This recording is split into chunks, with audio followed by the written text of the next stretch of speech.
Tropang Entreps, so nandito tayo sa Toyota, Laguna. So meron tayong kasama katropang bagong labas yung sasakyan niya. So si Mr. Kennard Cabardo, sa interviewin na natin. Hello Upline Kennard. Kamusta yung bagong-bagong sasakyan natin? I-start mo nga, i-start mo.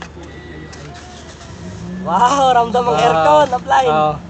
Tips natin sa mga nagsisimula saka sa mga gustong sumali sa AIM Global. Ayun, tips po. Una, siguro ang isa sa mga tips ko una, dapat humble ka lang. Yung willing ka magpaturo, willing kang aralin, willing ka masumunod sa upline mo. And syempre, second doon, dream bigger dream. Patulad nyo po, factory worker ako dati.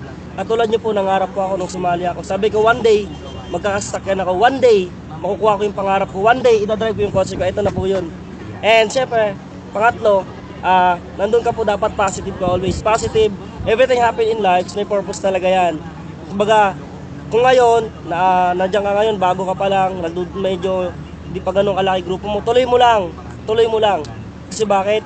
Kung nangyari sa amin, mangyayari sa'yo. Ito maganda, last part, is pang-apat po, have faith in God. Kasi ako po, as bata po, isa sa pinaghawakan ko dito, yung belief ko sa sarili ko, at syempre belief ko kay God.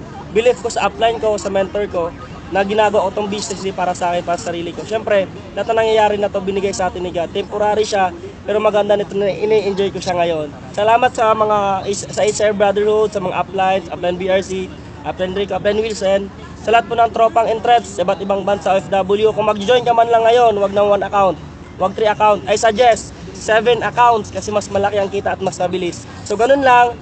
I know next year, this month, kayo naman pong susunod. God bless! Power!